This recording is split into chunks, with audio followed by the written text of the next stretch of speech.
இந்த ஆட்சியில் தானே கஞ்சா புழக்கம் அதிகமா இருக்கு. திமுக காரன் மெத்து கடத்தினா, உள்ளூரை கடத்தது பார்த்தாலும் உலக நாடு முழுக்க போய் கடத்தினால மக்கள்ல. அப்ப நீங்க நிலமான்னு எப்படி கொஞ்சம் கேட்கறாரு தெரியல எனக்கு. எதன் அடிப்படையில் கேட்கறாரு எனக்கு புரியவே இல்லை. தான் உயிரை காப்பாத்தியதே காலம் மடி கையை பிடிச்சிக்கிட்டு எல்லா குரலையும் பத்தியும் தெரிஞ்சுக்க வேண்டியதா இருக்கு இந்த பெண்களுக்காக இந்த ஆட்சி காலத்துல. அப்புறம் நீங்க நிலமா மகளிருக்கு 1000 ரூபாய் கொடுத்தன்றீங்க. வெக்கம் இல்லாம 1000 ரூபாய் கொடுத்துட்டு 500 ரூபாய் கிட்ட கரண்ட் பில் 5000 ரூபாய்க்கு மாத்தி வச்சிருக்கீங்க. ஏன் மாத்தி வச்சீங்க சொல்லுவாரா அவரு? கொஞ்சமாவது யோசிச்சு பேசணும். யாருக்கு பெண்கள் வாழ்த்து சொல்றதுக்கு இவருக்கு என்ன ஒரு கனிமொழி தூத்துக்குள்ள நேற்று பேசினாங்கல்ல, பாத்தீங்களா? அவங்க பேசிட்டு இருக்காங்க, ஒருத்தவங்க மேல கரண்ட் கம்பத்துல ஏற மாதிரி ஸ்பீக்கர் செட் லைட் செட் வச்சு இந்த கம்பியில ஏறினா பாத்தீங்களா இல்ல இந்த காணொலியா? நம்மளுடைய பெண்ணை கூப்பிட்டு அண்டமாநிலத்துல வந்து ஒசூர் பக்கத்துல கொண்டு போய் பிறப்புறுப்புல மிளகாத்தூள் தடவை கூட்டுப்பாளையம் செஞ்சாங்களே, அப்ப எங்க போயிருந்தாரு அவரு? ஆர்எஸ் பாரதி அப்ப எங்க போயிருந்தான்னு கேக்குறேன். ஆர்எஸ் பாரதிலாம் இது குறித்து பேசுறது தகுதி இல்லாத ஆளு. முதல்ல உன் கட்சிக்காரன் யாரு? உதயநிதி தானே அடுத்த முதலமைச்சர்னு சொல்றீங்க. அவரை குறித்து அடுத்த முதல்வர்னு சொல்றீங்க. அதுக்கு அண்ணாமலை ஒரு வார்த்தை பேசினால அதுக்கு பதில் சொல்ல முடிஞ்சா உங்களால? இதான் நீங்க மோடி எதிர்க்க லட்சணமா? இதான் பிஜேபி எதிர்க்க லட்சணமா? நீங்க பிஜேபி எதிர்க்கன்னு சொல்றாரு, எதுக்குடா காங்கிரஸ்காரன் அரெஸ்ட் பண்றீங்க? திருப்பூர்ல பள்ளத்துல இருந்து அவர் இறங்கினா இங்க எல்லாரும் வீட்டு சேரில் வைக்கிறீங்க. இங்க கருப்புடைய ஆர்ப்பாட்டம் செய்யப்படும் சொல்றோம், எல்லாத்தையும் உள்ள அரெஸ்ட் பண்ணி உள்ள வைக்கிறீங்க. ஏன் உள்ள வைக்கிறீங்க? நீங்க அப்ப யாரோட கூட்டணி? காங்கிரஸோட கூட்டணியா பிஜேபியோட கூட்டணியா? செல்வ பெருந்தகை சொல்லியிருக்காருல்ல, இனிப்பா போயிட்டு இருக்கு, இன்னும் ஓரிரு தினங்கள் நல்ல செய்தி வரும். அதுதான் அண்ணன் செல்வ பெருந்தகை என்ன செய்ய போறான்னு பாக்குறேன். ஏன்னா அண்ணன் செல்வ பெருந்தகை தான் இதுக்கு முன்னாடி 2 வருஷத்துக்கு முன்னாடி பேசினாரு. காங்கிரஸ் 66% ஓட் பேங்க்ல இருந்து வெறும் 6% வந்த காரணமே வந்து பாத்தீங்கன்னா அந்த கூட்டணியோட இருக்கக்கூடிய முரண்கள் தான். அதே மாதிரி போஸ்டி பொசிஷன் இருக்கனாலதான் இப்படி போயிட்டு இருக்கு, நம்ம கட்சி அளிக்கிறது நம்ம ஆட்கள் தான் அப்படின்னு சொல்லியிருக்காரு. அப்ப காங்கிரஸை வளர்க்கறதுக்காக என்ன முன்னெடுப்பு எடுக்க போறான்னு பாக்கணும். செய்திகள் நேயர்களுக்கு வணக்கம். இன்றைய விவாத நிகழ்ச்சியில நம்மோட இணைந்திருக்கும் சிறப்பு விருந்தினர் காங்கிரஸ் கட்சியை சார்ந்த திரு ராவுத்தர் இப்ராஹிம் தான் இணைஞ்சிருக்காங்க. சார் வணக்கம். வணக்கம் அப்துல். எப்படி இருக்கீங்க சார்? நலம் அப்துல். நலம். எப்படி இருக்கீங்க? இந்த ஆட்சியில் இந்த கேள்வி கேட்க கூடாதுல்ல. ஏன்னா முதல்வரே வந்து ஒரு திட்டத்தை துவங்கி இருக்காரு, அதனாலதான் இந்த கேள்வி நான் முதல்ல முன் வச்சேன். நீங்கள் நலமா என்கிற திட்டம் ஆதரவும் எதிர்ப்பும் வருது, நீங்க எப்படி பாக்குறீங்க? என்ன நீங்கள் நலமானா புரியல எனக்கு. இல்ல, நீங்கள் நலமாங்கிற ஒரு திட்டத்தை இன்ட்ரோடியூஸ் பண்ணிருக்காங்க. எப்படி இல்லம் தேடி கல்வியோ அது போல அரசினுடைய திட்டங்கள்லாம் பயனாளர்கள் போய் சேருதா, அது சம்பந்தமான ஒரு திட்டத்தை வந்து நிறைவேற்றி முதல்வர் கேட்கிறாரா மக்களை பார்த்து? ஆமா, நீங்கள் நலமா? முதல்வர் யாரை பார்த்து நீங்கள் நலமான்னு கேட்கிறாரு? மக்களை பார்த்து கிடையாது, திமுக காரனை பார்த்து கேட்டுப்பாரு. நலமா, நல்லா கொள்ளடிச்சு பணம்லாம் நல்லா சேஃப்டா வந்துருச்சா, பக்காவா செட்டில் ஆயிட்டீங்களா, எலெக்ஷனுக்கு ரெடியா, அதுதான் நீங்க நலமா. மக்கள் நலமான்றது எப்படி அவர் கேட்பாரு? மக்கள் நலம், மக்களுக்கான முதல்வர் சார். மக்களுக்கான முதல்வர் தானே போய் சொன்னாரு 100% கொடுத்த வாக்குறுதியை நிறைவேற்றி விட்டேன்னு சொன்னாரா இல்லையா? 99 சொன்னார் சார். 1% மகளிர் கொடுத்தவொடனே 100% சொல்லிட்டாரு. அப்படியோ? ஓகேங்களா? இப்ப நீங்கள் நலமான்னு யாரை பார்த்து கேட்கறாரு? உள்ளபடி மக்கள் நலமா இருக்காங்களா? இல்ல அரசாங்க துறையில வேலை செய்யக்கூடிய எந்த துறை சார்ந்த நபர்களா நல்லா இருக்காங்களா? செவிலியர், மருத்துவர், ஆசிரியர், போக்குவரத்து ஊழியர்கள், மாற்றுத்திறனாளிகள் ஒவ்வொரு நபரும் போராடுறாங்கல்ல, டெய்லி பாக்குறாருல்ல. இங்க இருக்கக்கூடிய மக்கள் ஏதாவது ஒரு ஆள் நல்லா இருக்காங்களா? வேங்கவேல் பிரச்சனை, நாங்குநேரி பிரச்சனை, புதுக்கோட்டை பிரச்சனை, ஒவ்வொரு பிரச்சனையுமே பார்த்துட்டு இருக்கோம்ல. இது வரைக்கும் யாரும் நலமா இருக்கமா? விஏக்குள்ள வெட்டி படுகொலை செய்யப்பட்டார்களா? நலமா இருக்குமா? சொல்லுங்க. ராணுவ வீரர்கள் வெட்டப்பட்டார்களா? இந்த ஆட்சியில் தானே கஞ்சா புழக்கம் அதிகமா இருக்கு. திமுக காரன் தானே மெத்து கடத்தினா, உள்ளூரை கடத்தது பார்த்தாலும் உலக நாடு முழுக்க போய் கடத்தினால மக்கள்ல. அப்ப நீங்க நலமான்னு எப்படி கொஞ்சம் கேட்கறாரு தெரியல எனக்கு. எதன் அடிப்படையில கேட்கறாரு எனக்கு புரியவே இல்லை. இல்ல சார், அவரு நாங்க தான் இன்றைக்கு பெண்கள் மகளிர் தின வாழ்த்துக்கள் கூட கூறி பிரதமர் நம்மளுடைய முதல்வர் அவர்கள் குறிப்பிட்டு சொல்லியிருக்காரு, நான் வந்து ஆட்சிக்கு வந்த முதல்லயே விமன் எம்பவர்மெண்ட்டுக்காக தான் நான் வந்து முதல் கையெழுத்தே இட்டேன். பஸ், இலவச பஸ் விட்டுருக்கோம் நாங்க. இப்போ தொடர்ச்சியா 1000 ரூபாயும் போட்டுட்டு இருக்காங்க. மக்கள் சந்தோஷமா சூட்சமா தானே இருக்காங்க. நீங்க தான் வந்து பஸ் ஓட்டல மாட்டிட்டு பொம்பளை சொல்லிச்சுல, சுபிச்சமா இருந்துச்சு. தான் உயிரை காப்பாத்தியதே காலம் மடி கையை பிடிச்சிக்கிட்டு எல்லா குரலையும் பத்தியும் தெரிஞ்சுக்க வேண்டியதா இருக்கு இந்த பெண்களுக்காக இந்த ஆட்சி காலத்துல. அப்ப நீங்க நிலமா மகளிருக்கு 1000 ரூபாய் கொடுத்தன்றீங்க. வெக்கம் இல்லாம 1000 ரூபாய் கொடுத்துட்டு 500 ரூபாய் கிட்ட கரண்ட் பில் 5000 ரூபாய்க்கு மாத்தி வச்சிருக்கீங்க. ஏன் மாத்தி வச்சீங்க சொல்லுவாரா அவரு? கொஞ்சமாவது யோசிச்சு பேசணும். யாருக்கு பெண்கள் வாழ்த்து சொல்றதுக்கு இவருக்கு என்ன ஒரு கனிமொழி தூத்துக்குள்ள நேற்று பேசினாங்கல்ல, பாத்தீங்களா? அவங்க பேசிட்டு இருக்காங்க, ஒருத்தவங்க மேல கரண்ட் கம்பத்துல ஏற மாதிரி ஸ்பீக்கர் செட் லைட் செட் வச்சு இந்த கம்பியில ஏறினா பாத்தீங்களா இல்ல இந்த காணொலியா? பாத்தீங்களா இல்லையா? என்ன சொன்னாங்க கனிமொழி? என்னங்க இறங்குங்க, என்னது தேவையான்னு கேக்குறேன். உன் கண்ணுக்கு முன்னாடி இன்னொரு தாலி ஆடுறதுக்கு ரெடி ஆகிட்டு இருக்கு. உங்க அண்ணன் அடிச்சுதான் நடக்குது. அதே மகளிர் தின வாழ்த்து சொல்றவர் முதல்ல மகளிருக்கு 500 கடைகளை மூடி இருக்காங்க, படிப்படியா பண்ணுவாங்க. எப்ப? 3 வருஷம் கழிச்சு எப்பன்னு கேக்குறேன். முதல் நீங்க உங்க தாத்தன் காலத்துல இருந்து உருட்டுறீங்களா? கலைஞர் காலத்துல இருந்து பூர்ண மதுவிலக்கு, ஸ்டாலின் பூர்ண மதுவிலக்கு, உதயநிதி, கனிமொழி எல்லாம் பூர்ண மதுவிலக்கு சொல்றீங்கல்ல. மகளிர் நலம் காக்கணும்னா உள்ள போய் டாஸ்மார்க்க மூடுங்க. இல்ல மதுவிலக்கு நீங்க கொஞ்சம் கொஞ்சமா குறைச்சிட்டு வாங்க. குறைக்கிறதுக்கான துப்பு எதுவுமே இல்லையே. பெண்களை பற்றி இவர்கள் பேசுவார்களா? என்ன மாநாடு போட்டாங்க? அது பேர் என்ன? சேலத்துல சொல்லுங்க சார். மாநாடு பேர் என்ன? உரிமை மீட்பு மாநாடு. வெக்கம்லாம் போட்டாங்களா? வா காவலிடா காவலன்னு ஆட வச்சீங்களா பெண்களை வச்சு? ஏன் செஞ்சீங்க? இல்ல சார், அந்த கலைத்துறையினுடைய அவங்களுக்கான அந்த ஒரு நிகழ்ச்சி அது.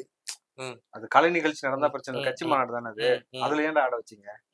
இப்ப நீங்க எல்லாத்தையும் அவங்களுக்கு ஒரு வாய்ப்பு கொடுக்கணும்னு சொல்லி ஒரு மேடையில ஆட வச்சிருக்காங்க சார். எங்க திமுகவோட மேடையில. அவங்களுக்கு வாய்ப்பு எல்லாம் மலைஞ்சு கொண்டு வாய்ப்பு கேட்டாங்களா? கட்சி மேடையில இருந்து அறவழி ஆட விடுங்கன்ட்டு. நான் என்ன பேசுறேன், மக்களை பார்த்து நீங்க நலமான்னு கேக்குறீங்க. அப்புறம் வீட்டு தோறும் ஸ்டாலின் குரல் ஒண்ணு செஞ்சாங்க. அத பாத்தீங்களா? என்ன நடந்துச்சு? நான் சொன்னது நடந்துச்சா இல்லையா? கக்கூஸ் வேலையை முதல் கொண்டு உள்ள தூக்கி வச்சிட்டாங்க பெண்கள். கவனிச்சீங்களா இல்லையா? பல ஊர்ல அந்த காணொலி போயிட்டு இருக்கு. திமுக வீடு தேடி வரணும்னா கக்கூஸ் வேலையை கூட விட மாட்டான். அண்டா குண்டா பாத்திரம் எல்லாத்தையும் திருந்தாங்க. மாநாட்டுல பொது மேட்டில திருந்தாங்க. இளைஞர்ல போய் எல்லாத்தையும் சண்டை போடான்னு வரலாறு தானே அவங்க வரலாறு. அடைச்சிட்டு சொன்னபடியே மக்கள் கதவை பூட்டிட்டாங்க. ஏன்னா இங்க பாதுகாப்பு இல்லாத தன்மையில் அவன் சாதாரணமா வரானா, கஞ்சா போட்டு வரானா, மெத்த அடிச்சுட்டு வரானா, அவன் எந்த மனநிலையில வரான் எதுவுமே நமக்கு தெரியாது. அப்படி இருக்கும் பொழுது பாதுகாப்பு இல்லாத சூழல் இருக்கும் பொழுது அழகா கதவை போட்டு உள்ள உட்காந்துருக்காங்க. இதுல நீங்க நலமான இருக்கலாம் கேட்கிறாரு. ஏன் கேட்கறாரு சார்? பெண்களுக்கு பாதுகாப்பு இல்லாத சூழ்நிலை நீங்க இருக்குன்றீங்க. ஆனா ஆர்.எஸ். பாரதி அவர்கள் நீ கடுமையா ஒரு அறிக்கை ஒண்ணு வெளியிட்டு இருக்காரு. பாருங்க, பாஜக ஆட்சி தான் புதுச்சேரியில் நடந்துட்டு இருக்கு. அவங்களோட கூட்டணி ஆட்சி. உலகமே காரி உமிழுது. அவங்களோட சட்ட ஒழுங்கு இப்படிதான் இருக்கு அப்படின்னு சொல்லி நேற்று தினம் இந்த சிறுமி பலாத்காரம் செய்யப்பட்டு படுகொலை செய்யப்பட்டாங்க இல்லையா? அது சம்பந்தமா ஆர்.எஸ். பாரதி கடுமையா ஒரு அறிக்கை விட்டுருக்காரு. நம்மளுடைய பெண்ணை கூப்பிட்டு அண்ட மாநிலத்துல ஒசூர் பக்கத்துல கொண்டு போய் பிறப்புறுப்புல மிளகாத்தூள் தடவை கூட்டு பாலியல் செஞ்சாங்களே, அப்ப எங்க போயிருந்தாரு அவரு? ஆர்.எஸ். பாரதி அப்ப எங்க போயிருந்தான்னு கேக்குறேன். ஆர்.எஸ். பாரதி எல்லாம் இது குறித்து பேசுறது தகுதி இல்லாத ஆளு. முதல்ல உன் கட்சிக்காரன் யாரு? உதயநிதி தானே அடுத்த முதலமைச்சர்னு சொல்றீங்க. அவரை குறித்து அடுத்த முதல்வர் சொல்றீங்க. அதுக்கு அண்ணாமலை ஒரு வார்த்தை பேசினால அதுக்கு பதில் சொல்ல முடிஞ்சா உங்களால? மோடியுடைய கால்ல இருக்க அழுக்கு இருக்குல்ல, அதுல ஒட்டிருக்க தூசி இருக்குல்ல, சமம் கிடையாது. எப்பயுமே ஓவர்ல பண்ணாதீங்க. நான் சொல்றது கேளுங்க. அவர் சொன்ன வார்த்தையை கேளுங்க. திருப்பி சொல்றேன். அண்ணாமலை சொன்ன விஷயம் என்ன? மோடியோட கால்ல அழுக்கு இருக்கு, அந்த அழுக்குல விட்டுருக்க தூசி இருக்குல்ல, அந்த தூசிக்கு கூட சமம் கிடையாது உதயநிதினு பேசி வச்சிருக்காரு. அதுக்கு பதில் சொல்ல திராணி இல்ல உங்களுக்கு. ஏன் பதில் சொல்ல மாட்டீங்க? இது சம்பந்தமா திராவிட முன்னேற்ற கழகத்தினுடைய பிரமுகர்கள்ட்ட கேட்கும் போது அண்ணாமலை நாங்க ஒரு பொருட்டாவே மதிக்கல அப்படின்னு சொல்றாங்க. அப்படிதான் சொல்லுவாங்க. ஏன்னா பதில் சொன்னா ஆட்ட கண்டு போயிரும் தெரியும். முத்துசாமி மட்டும் பதில் சொன்னார். மோடி எதிர்த்தார் பாத்தீங்களா? கடுமை எதிர்த்து மிகப்பெரிய வைரல் ஆச்சு இந்த வீடியோ. கவனிச்சீங்களா இல்ல வீடியோ? அதாவது திமுக என்ற ஒரு கட்சி இருக்காதுன்னு சொல்லி பிரதமர் இந்த மாதிரி பேசியிருக்காரு. சார் நீங்க என்ன சார் சொல்றீங்கன்னு டாஸ்மார்க் வச்சு இல்ல சார். இப்ப ஆர்.எஸ். பாரதியோட இருங்க சார், நான் கேட்கறதுக்கு மேல முடிங்க. எப்பயுமே ஓவர்லாப் பண்ணாதீங்க. அவர்கிட்ட முத்துசாமிட்டு இந்த கேள்வி வச்சாங்க. என்ன கேள்வி வச்சாங்க?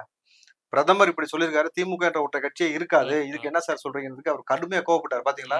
ஒரு மாண்புமிகு பிரதமர் இப்படி பேசியிருக்க கூடாது, இதற்கு மேல் பிரதமரை பத்தி நான் பேசக்கூடாது.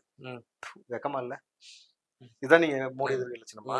இதான் பிஜேபி எதிர்க்க லட்சணமா? நீங்க பிஜேபி எதிர்க்கன்னு சொல்றாரு, எதுக்குடா காங்கிரஸ்காரன் அரெஸ்ட் பண்றீங்க? திருப்பூர்ல பள்ளத்துல இருந்து அவர் இறங்கினா இங்க எல்லாரும் வீட்டு சேர்ல வைக்கிறீங்க. இங்க கருப்புடி ஆர்ப்பாட்டம் செய்யப்படும் சொல்றோம், எல்லாத்தையும் உள்ள அரெஸ்ட் பண்ணி உள்ள வைக்கிறீங்க. ஏன் உள்ள வைக்கிறீங்க? நீங்க அப்ப யாரோட கூட்டணி? காங்கிரஸோட கூட்டணியா பிஜேபியோட கூட்டணியா? அதுக்கு பதில் சொல்லுங்க முதல்ல. இல்ல ஆர்.எஸ். பாரதி தொடர்ச்சியா என்ன சொல்றாரு அப்படின்னா, பாஜக ஆளக்கூடிய மாநிலங்கள் எல்லாமே பெண்களுக்கு எதிரான வன்முறைகள், சட்ட ஒழுங்கு சீர்கேட்டு போய் இருக்குங்கிற குற்றச்சாட்டு. அதுல முகாந்திரம் இருக்கதானே செய்யுது சார். ஒரு பெண்களை பற்றி பேசக்கூடிய நீங்க ஒட்டுமொத்த மனித சமூகத்தை நாசம் பண்ணி திமுக தானே.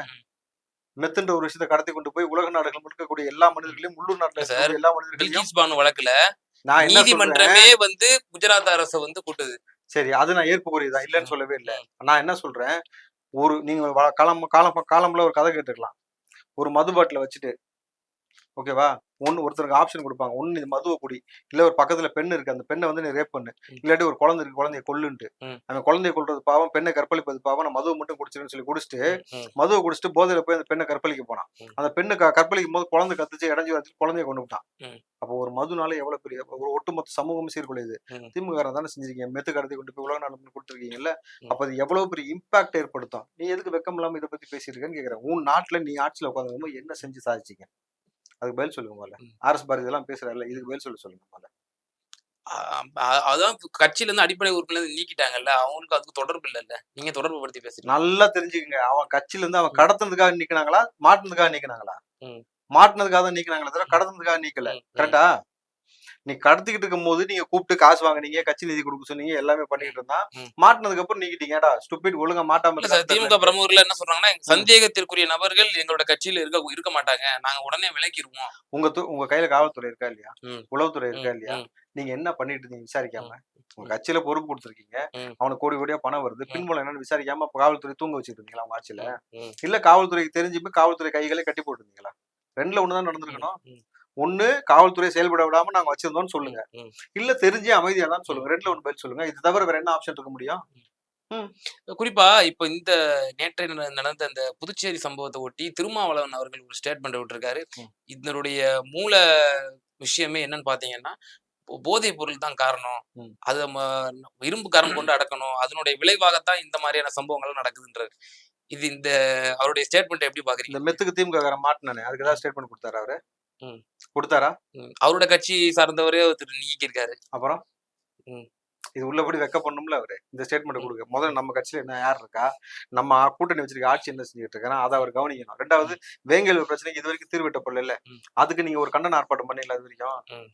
ஆளுங்கட்சிக்கு நெருக்கடி கொடுத்தீங்களா? என்ன சொன்னானுங்க ஒரு வருஷம் கழிச்சு? ம். ம். மலத்தை வாங்கி போனோம், டெஸ்ட் பண்ணோம், ம். டிஎன்ஏ ஒத்து போல. இப்ப என்ன பண்ண போறீங்க? வீடு தூரம் தட்டு கொடுத்து பேர சொல்லுவீங்களா? இல்ல சார், ஒரு சாதிய மோதல்கள் வந்துடக்கூடாது அப்படிங்கிற ஒரு உயர்ந்த நோக்கத்திற்காக தான் நாங்க அது பெருசா நாங்க இப்ப பெருசு பட்டியல் பண்ணல. இனத்தை சார்ந்த ஒரு நபர் கோயிலுக்குள்ள போனதுக்கு மாணிக்கன்ற ஒரு ஆள் திமுக காரன் பயங்கரமா அசிங்க அசிங்கமா திட்டினான். ம். சாதிய மோதல் வந்துட்டு கூடாது, மறுபடியும் எதுக்கு அவன் கட்சியில பதவி கொடுத்தீங்க? ம். ஏன் கொடுத்தீங்க? பெண்களை பற்றி இழிவா பேச மாட்டேன்னு சொல்றீங்க, மகளிர் தின வாழ்த்து சொல்றீங்க, சிவாஜி கிருஷ்ணமூர்த்திக்கு பதவி கொடுத்துருக்கீங்க, மறுபடியும் ஏன் கொடுத்தீங்க? சாதிக் பாஷா குஷ்பு பத்தி பேசினானா, ம். கௌதமியை பத்தி ம். பேசினானா, ம். காயத்ரி ரகுராம் பத்தி பேசினானா, நிர்மலா சீதாராமன் பத்தி பேசினானா? அதுக்கப்புறம் இந்த பக்கம் வாங்க, இவரு நம்ம இப்ப பதவி கொடுத்தாங்களே சிவாஜி கிருஷ்ணமூர்த்தி, நிர்மலா சீதாராமன், தமிழிசை சவுந்தரராஜன், ஜெயலலிதாவை நேற்று மறுபடியும் பதவிக்கு வந்த பிறகு ஜெயலலிதாவை உருவ கேள்வி பண்ணி பேசியிருக்காரு. அந்த அம்மா குண்டம்மா இருக்குல்ல, குண்டம்மா நீங்க கட்சியை அழிச்சிருவேன்னு சொல்லிச்சு, இப்ப நீயே உயிரோட இல்ல அப்படின்னு பேசியிருக்காரு மேடையில. ஒப்பன் கலைஞர் கூட தான் உயிரோட இல்ல. அந்த அறிவை நம்ம உனக்கு சார், அவர் மன்னிப்பு கேட்டதாகவும் அதனாலதான் திருப்பி மீண்டும் திருப்பி பதவிக்கு வந்து நேத்து பேசுனது யாரு? நேத்து பேச கவனம் வந்தவொடனே திருப்பி நடவடிக்கை எடுப்பாங்க அவருக்கு. எப்ப நடவடிக்கை? அப்ப ஒருத்தன் தொடர்ந்து இந்த மாதிரி பெண்களை அவதூறா பேசுறான்னு தெரியுது, எதுக்கு பொறுப்பு கொடுக்குற? சொல்லுங்க, அது சொல்லுங்க, பதில் சொல்லுங்க. திமுக நீங்க பெண்களை அவதூறா பேசுவீங்க, அவதூறா பேசுறவனுக்கு மறுபடியும் பதவி கொடுப்பீங்க, பட்டியல் அவதூறா பேசுறவனுக்கு மறுபடியும் பதவி கொடுப்பீங்க. நீங்க அதுக்கப்புறமேட்டு நீங்க உங்க இஷ்டம் எதுக்கு பேசிட்டே இருப்பீங்க, நாங்க கேட்டுட்டே இருக்கணும் தானே? அதெல்லாம் கேட்க முடியாது. பதில் சொல்லுங்க. இல்ல சார், இவ்வளவு அநீதிகள் நடக்குதுன்னு நீங்களே குறிப்பிட்டு சொல்றீங்க திமுகவுல. ஏன் காங்கிரஸ் இன்னும் திமுகவோட தயவுலே இருக்கு? வெளியே வரலாமே. எடப்பாடியார் குறிப்பா ஜெயக்குமார் அவர்கள் பகிரங்கமா அழைப்பு விடுக்கிறாரு. காங்கிரஸும் சரி, விசிகாவும் சரி, எங்கள்கிட்ட வந்தீங்கன்னா உங்களுக்கு தான் லாபம் அப்படின்னு சொல்றாரு. ஏன் அவங்களுக்கு ஏன் தயக்கம்? இப்ப கூட்டணி உறுதியாச்சா? செல்வ பிறந்தகை சொல்லியிருக்காருல்ல, இனிப்பா போயிட்டு இருக்கு, இன்னும் ஓரிரு தினங்கள் நல்ல செய்தி வரும். அதுதான் அண்ணன் செல்வ பிறந்தகை என்ன செய்ய போறான்னு பாக்குறேன். ஏன்னா அண்ணன் செல்வ பிறந்தகை தான் இதுக்கு முன்னாடி 2 வருஷத்துக்கு முன்னாடி பேசினாரு. காங்கிரஸ் 66% ஓட் பேங்க்ல இருந்து வெறும் 6% வந்த காரணமே பாத்தீங்கன்னா அந்த கூட்டணியோட இருக்கக்கூடிய முரண்கள் தான். அதே மாதிரி கோஷ்டி பூஷல் இருக்கனாலதான் இப்படி போயிட்டு இருக்கு, நம்ம கட்சி அளிக்கிறது நம்ம ஆட்கள் தான் அப்படின்னு சொல்லியிருக்காரு. அப்ப காங்கிரஸை வளர்க்கறதுக்காக என்ன முன்னெடுப்பு எடுக்க போறான்னு பாக்கணும். கருப்பு கொடி ஆர்ப்பாட்டம் பண்ற நீங்கல்ல, ஏன் பண்ணல? திமுக தடுத்துச்சுல, கண்ணன் அறிக்கை கொடுத்தீங்களா? திமுக கட்சி மறுபடியும் நீங்க ஆர்ப்பாட்டம் பண்ணீங்களா? பண்ணல. அப்ப காங்கிரஸ் கட்சியை நோக்கி நீங்க கேள்வி எழுப்பணும்ல. என் கட்சி தேசிய கட்சியில, அப்ப இந்த கட்சி தலைவர்கள் வந்துட்டு போயிட்டு இருக்கலாம். அழகர் இப்ப மாட்டாரு, அடுத்து இவர் வந்துட்டு அடுத்தவர் போயிடலாம். என் கட்சி வளரணும்னா கட்சி தலைவர் சரியில்லைன்னு நான் சொல்லதான் வேண்டியது இருக்கு. நீங்க உள்ளபடி காங்கிரஸ் தயவு செஞ்சு வெளியில வந்துருங்க. வெளியில வந்துட்டு நீங்க அதுக்கப்புறமேட்டு நீங்க எடப்பாடியோட பேசினாலும் சரி, யார்கிட்ட பேசினாலும் சரி, ஆனா திமுக கூட இருக்கிற வரைக்கும் ஓட் பேங்கிங் குறையுமே தவிர கூடாது. தொடர்ந்து குற்றச்சாட்டு வைக்கப்படுது. காங்கிரஸ் மாநில தலைவரா செல்வ பிறந்தகை அவர்களை நியமிச்சதே திமுகவினுடைய அழுத்தம் காரணமா தான். திமுக தன்னுடைய கட்சியில தாராவார்க்க தான் செல்வ பிறந்தகையோட நியமனம் அப்படின்னு சொல்லப்படுது. சரி, சொல்லிட்டு போட்டு அவங்க 1000 வேணா சொல்லிட்டு போட்டோம். நான் என்ன சொல்றேன், நீங்க அவருக்கு அதுக்காக இவரை போட்டாரு, இவருக்கு அதை போட்டாரு. குறிப்பா அதுல இன்னொன்னு என்ன தெரியுமா சொல்றாங்க, எஸ்சின்னு ஒருத்தர் இவ்வளவு நாள் கழிச்சு நாங்க கொண்டு வந்திருக்கோம். ஏன் அதை தனியா குறிப்பிட்டு சொல்ல வேண்டிய அவசியம் இருக்கு? எஸ்சின்னு ஏன் சொல்றீங்க? அவன் சோறு போட்டு அவன் திங்க மாட்டேங்களா? பிஜேபியில இளையராஜா மாநிலங்களவை கொடுக்கும்போது சொல்லலையா சார்? எவன் சொன்னாலும் அதான் நான் கேக்குறேன். சொன்னவன் எல்லாத்துக்கும் தான் சேர்த்து தான் கேக்குறேன். அது ஏன் அதை மேற்கோள் காட்டுறீங்கன்னு கேக்குறேன். ஒரு பிரதிநிதித்துவம் கொடுத்திருக்கோம் அப்படின்னு சொல்ல, நீ யாரும் எங்களுக்கு பிரதிநிதித்துவம் கொடுக்கறதுக்கு? சாதி வாரி கணக்கெடுப்பு அப்ப தெரியும். ராகுல் காந்தி தொடர்ந்து சொல்லிட்டு இருக்காருல்ல, ஒவ்வொரு மாநில தேர்தலின் போதும் சொல்றாரு. அவர் என்ன சொல்லிருக்காரு? சாதிய வாரி கணக்கெடுப்பு எடுக்க சொல்லிருக்கேன்ல, ஏன் எடுக்க மாட்டீங்க? எடுத்தாக்கா இங்க சிறுபான்மை கிடையாது, பெரும்பான்மையா மாறிடுவாங்க. அதுக்காக தான் எடுக்காம உட்காந்துருக்க. திமுக சாதியை வைத்தும் நீங்க நல்லா கவனிச்சீங்க. அப்பாவும் என்ன சொல்லியிருக்காரு? சாதியை வைத்து ஒரு அரசியல், சாதியை வைத்து பிளவு, சாதியை வைத்து சாக்கடை போல் ஆட்சி செய்வது கலைஞர் கருணாநிதினு சொல்லியிருக்காரு. இப்ப அவர் தான் அங்க போய் உட்காந்துருக்காரு சபாநாயகரா. அவர் சொன்னது இல்லைன்னு சொல்லுவார் அவரு. சாதியை வைத்து இவ்வளவு பிளவுகள் செய்யக்கூடிய நீங்க எதுக்கு எஸ்சி வந்தா மட்டும் எஸ்சி எஸ்சி எஸ்சின்னு சொல்றீங்க? அப்ப கலைஞர் என்ன ஜாதி, ஸ்டாலின் என்ன ஜாதின்னு சொல்லி எடுத்து பேசுங்க. ஏன் பேச மாட்டீங்க ஒருத்தனும்? ட்ரெயினுக்கு டிக்கெட் எடுக்க வக்கலாம் திருட்டு வந்தாலும் சொல்லி தானே புத்தகத்துல பதிவு பண்ணிருக்கு. கண்ணதாசன் எழுதியிருக்காரு, ஜெயலலிதா மேற்கோள் கடிப்பட்டு பேசியிருக்காங்க. அப்பெல்லாம் கலைஞரே வழக்கு போடவே இல்லையா? அப்ப அதுக்கெல்லாம் உங்களுக்கு துப்பு இல்லை. இங்க நீங்க வந்தா மட்டும் நான் என்ன வாசிச்ச புண்ணியம் உங்களுக்கு பதவி கிடைச்சிருக்குன்னு சொல்லி ரங்கராஜ் பாண்டே பேசினார்ல, அப்ப எல்லாம் பொங்குனீங்க. எப்படி நாயன வாசியதை பத்தி பேசலான்ட்டு. அப்போ உங்களை பற்றி நீங்க செய்யக்கூடிய தொழிலை பற்றி பேசினா பொங்குவீங்க. எஸ்சி நான் மட்டும் எஸ்சி எஸ்சி எஸ்சின்னு சொல்லி கடைசி வரைக்கும் அவனை சுட்டி காட்டிட்டே இருப்பீங்களா? எஸ்சி ரத்தம் கொடுத்தப்ப நீங்க வாங்க மாட்டீங்களா? சாக கிடக்கு ரத்தம் கொடுத்து வாங்க மாட்டீங்களா? பசிக்குது சோறு போட்ட வாங்க மாட்டீங்களா? அது என்ன ஒரு சமூகத்தை இன்றைக்கு இதுதான் சமூக நீதி பேச்சான்னு நான் கேக்குறேன். சமூக நீதி பகுத்தறிவு பேசக்கூடிய திமுக ஏன்டா அதை பேசுறீங்க? இல்ல சார், இப்ப நீங்க சமூக நீதி பத்தி பேசியிருந்தீங்க. அதான் தொடர்ச்சியா ராகுல் காந்தி அவர்கள் நாங்க ஒவ்வொரு மாநில தேர்தலின் போதும் சொல்றாரு சாதிவாரி கணக்கெடுப்பு எடுக்கணும். இன்னும் சொல்ல போனா நாங்க மீண்டும் ஆட்சிக்கு வந்தோம்னா சாதிவாரி கணக்கெடுப்பு எடுப்போம்னு சொல்லி ஓபிசி பாலிடிக்ஸ கச்சிதமா அவர் தானே கொண்டு போறாரு. அவர் கொண்டு போறாரு, திமுக கொண்டு போக மாட்டேங்குதுல்ல. திமுக வலியுறுத்துறாங்க மத்திய அரச. நீங்க எடுக்கலாங்க. ஒவ்வொரு மாநில கட்சிக்கு அந்த அங்க ஆளக்கூடிய மாநிலத்துல அந்த முதல்வருக்கு அந்த எல்லா உரிமையும் இருக்கு. சாதிவாரி கணக்கெடுப்பு இருக்கு. ஏன் எடுக்க மாட்டீங்க? நீங்க ஏதாவது ஒரு விஷயம் நல்லது செய்யலாம். மக்களை பற்றி எகத்தால பேசுறது. இன்னைக்கு எம்ஆர்கே பன்னீர்செல்வம் என்ன பேசி வச்சிருக்காரு? சார் ரோடெல்லாம் போடாம கிடக்கு. அவர்கிட்ட பேட்டி கேட்கறாங்க, ரோடெல்லாம் போடாம கிடக்கு, நீங்க ரோடு போடாட்டி உங்களுக்கு இந்த வாட்டி ஓட்டு போட மாட்டேன்னு சொல்றாங்க மக்கள். இருக்கு மக்கள் அப்படியே பேட்டிலே சொல்றாரு, ரோடு போடுறது போடாது எங்க இஷ்டம், ஓட்டு போறாது உன் இஷ்டம், என்ன வேணா பண்ணிக்க. இது ஒரு அமைச்சர் சொல்ல வேண்டிய பதிலா? ஓட்டு போட்டா போடு, போடாட்டி போ. நாங்க ரோடு போட்டா போடுவோம், போடாட்டி போடுவோம். உன் வேலையா தானே? உன்னை நாங்க எதுக்கு தேர்ந்தெடுத்து உட்கார வச்சிருக்கோம் அமைச்சரா? எதுக்கு எம்எல்ஏ தேர்ந்தெடுத்தோம்? எங்களுக்கு வேலை செய்யதானே. நான் சொல்லல, அவங்க கட்சியை சேர்ந்து தமிழன் பிரசனை என்ன பேசி வச்சிருக்காப்ல. முதல்வர்னா யாரியா? எங்க வீட்டுல சாக்கடை அடைச்சிக்கிச்சுன்னா அடப்படுக்கிறதுக்கு போன் பண்ணுவோம், ஆள் அனுப்பணும். அதான் முதல்வருடைய வேலை. தமிழன் பிரசிடண்ட போய் இந்த கேள்வி வைங்க. இப்போ உங்க முதல்வர் யாருப்பா? அடப்படுத்துறதுக்கு கூப்பிடணுமா? இல்ல இந்த பிரச்சனை எல்லாம் சரி செய்வாரா? உங்க கட்சிக்காரெல்லாம் யாருமே பேச மாட்டேன்னு அவர்கிட்ட கேளுங்க. நான் எதுவுமே சொல்லப்பா. ஏதோ ஒரு ஆத்திரத்துல ஏதாவது ஒரு வார்த்தை விட்டாங்கன்னா அதையும் சார் நீங்க ஆத்திரத்துல வார்த்தை இந்த மாதிரி சொன்னதுக்கு கட்சியை விட்டு எடுத்தாங்களா? அவரை சஸ்பெண்ட் பண்ணாங்களா? கேக்குறேன். பண்ணல இல்ல. நீங்க திமுக காரனுக்கு மட்டும் தான் ஆத்திரம் வருமா? எங்களுக்கு ஆத்திரம் வராதா? நாங்களும் பேசட்டுமா? பதிலுக்கு சொல்லுங்க. நாங்களும் பேசட்டுமா? ஆத்திரத்துல உங்களோட எங்களுக்கு நல்லாவே பேச தெரியும். பேசினா பேத்துப்பீங்களா?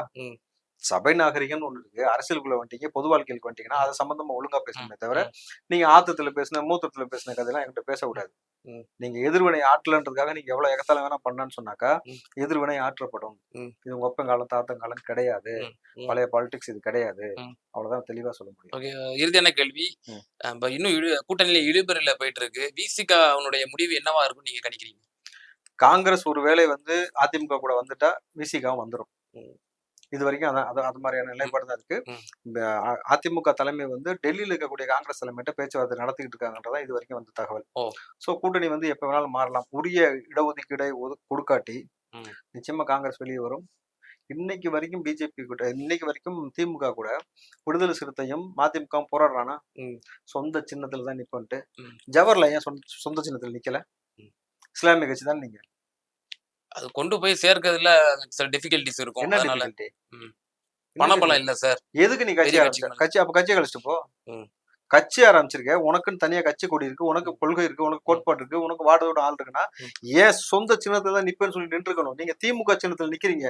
கொரோனா சொல்ற எல்லாத்துக்கும் நீங்க கட்டுப்பட்டு போகணும். அப்ப திமுக செய்யக்கூடிய தவறை எப்படி வெளிப்படையா பேசுவீங்க? இன்றைக்கு ஜவஹர்லாலோட கட்சியில இருக்கக்கூடிய துணை பொதுச்செயலாளருக்கு எதற்காக நீங்க என்ன கொடுத்துருக்காங்க தெரியுமா? வக்ஃப் போர்டுல பதவி கொடுத்துருக்காங்க. எதுக்கு? சமந்தவர்களுக்கு. எதுக்கு வக்ஃப் போர்டுல பதவி கொடுத்தீங்க? வக்ஃப் போர்டு சொத்து பாதி யார்கிட்ட இருக்கு? இஸ்லாமியிட்ட இருக்கு. பாதி சொத்து இல்ல, முக்காவாசி சொத்து இஸ்லாமிய இல்ல, வேற ஆளுங்கள்ட்ட இருக்கு. பல நபர்கள் திமுக சார்ந்த நபர்கள் ஆக்கிரமிச்சு வச்சிருக்காங்க. அதை பத்திலாம் நாளைக்கு பேசக்கூடாதுனாக்கா வக்ஃப் போர்டு தலைவரை நம்மளாலே கொண்டு வந்துட்டா பிரச்சனை வெளியில வராம இருக்கும்ல. அதுக்காக தான் தவிர வேற ஒண்ணுமே கிடையாது. தொடர்ந்து திமுக கூட்டணி கட்சிகளை அழிப்பதுதான் அதோடைய வரலாறு. அதை தாண்டி இது வரைக்கும் நீங்க எல்லாருமே பதிவு பண்ணிருக்காங்களா? காங்கிரஸ், கம்யூனிஸ்ட், மார்க்சிஸ்ட், விடுதலை சிறுத்தை, தமுக, இந்தியன் முஸ்லீம், திக, வைகோ ஒட்டுமொத்த நபர்களும் எலெக்ஷன்ல என்னன்னு சொல்லி ஓட்டு கேட்க போறீங்க. திமுக என்ன 3 ஆண்டு காலம் சாதனை பண்ணிடுச்சு? வேங்கை வேல் பிரச்சனை ஆரம்பிச்சு இப்ப இந்த நாங்குநேரி பிரச்சனையா இருக்கட்டும், இந்த பக்கம் பெருவெள்ள பாதிப்பா இருக்கட்டும், கிளாம்பாக்கம் பெருந்து நிலையா இருக்கட்டும், விவசாயம் மீது குண்ட சட்டம் போட்டதா இருக்கட்டும், இன்றைக்கு இந்த மெத்து கடத்தின வழக்கா இருக்கட்டும், எல்லாத்தையும் சேர்த்து வச்சு என்னன்னு மக்கள்கிட்ட கேட்பீங்க? என்னன்னு ஓட்டு கேட்பீங்க? ஓட்டு கேட்கறதுக்கு ஏதாவது ஒரு முக்கியமான பாயிண்ட் எங்கள்கிட்ட இருக்குன்னு சொல்ல முடியுமா உங்களால? எதுவுமே இல்லாம நீங்க பாட்டு பைத்தியக்காரத்தனமா எல்லாருமே அமைதியா கடந்து போனீங்கன்னாக்கா நாங்க பாத்துக்கிட்டே வேடிக்கை பார்த்துட்டே இருக்கணுமான்னு கேக்குறேன். Okay sir. ரொம்ப நன்றி சார். உங்களோட நேரத்தை எங்கள்ட்ட பகிர்ந்தமைக்கு. நன்றி.